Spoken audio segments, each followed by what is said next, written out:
بسم اللہ الرحمن الرحیم. جناب چیف منسٹر صاحب سردار عثمان بزدار، صوبائی وزراء، معزز خواتین و حضرات، مجھے انتہائی خوشی ہے کہ مجھے موقع ملا ہے، کچھ اتفاقاً ملا ہے لیکن ملا ہے کہ میں آج یہاں پہ موجود ہوں. اور چیف منسٹر صاحب، یہ آپ کی بہت بڑی مہربانی ہے. جیسے عمران راز صاحب نے بتایا کہ جس طریقے سے ہمارے اس سارے علاقے کے عوام کو اس کا جو فائدہ پہنچے گا، تھرو ٹریفک کو تو پہنچے گا ہی، جو باہر سے آ رہے ہیں، جو آگے جا رہے ہیں، لیکن ہمارا جو سارا علاقہ ہے، نصیر آباد کا، بھاوڑا کا، یہ سارا علاقہ جو ہے یہ اس سے مستفید ہوگا. اس کے لیے ہم آپ کے بہت مشکور ہیں.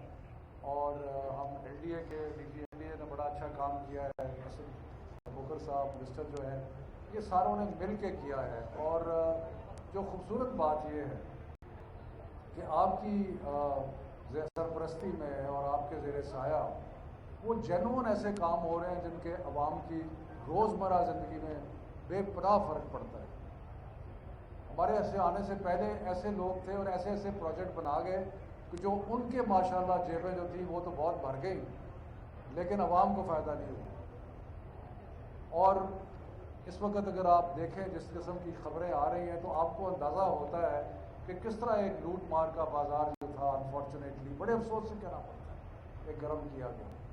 لیکن آپ نے جو مختلف پروجیکٹ کیے ہیں، یہ والا پروجیکٹ ہے، وہ فردوس مارکیٹ والا پروجیکٹ ہے، اور بھی لاہور کے جتنے بھی پروجیکٹس ہیں، وہ ایکچولی عوام کی بہتری کی ہو رہی ہے، ان کی زندگی آسان ہو رہی ہے. تو اس لیے آپ کا شکریہ ادا کرتے ہیں.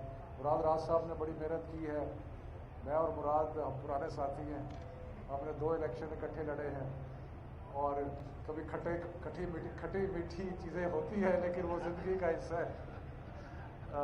لیکن انشاءاللہ اور اگلا بھی لڑنا ہے انشاءاللہ. اور مجھے وزیر اعظم صاحب نے ایک بہت بڑی ذمہ داری سونپی ہے پنجاب کے صدارت کی، اور میں اور چیف منسٹر صاحب کی مشورے سے، مشاورت سے، محبت سے، شجاعت سے ہم مل کے انشاءاللہ تعالی عوام کی بھی خدمت کریں گے اور پارٹی کو بھی اٹھائیں گے. تو بہت مہربانی، بہت شکریہ. سر، منسٹر ہاؤسنگ اور لاہور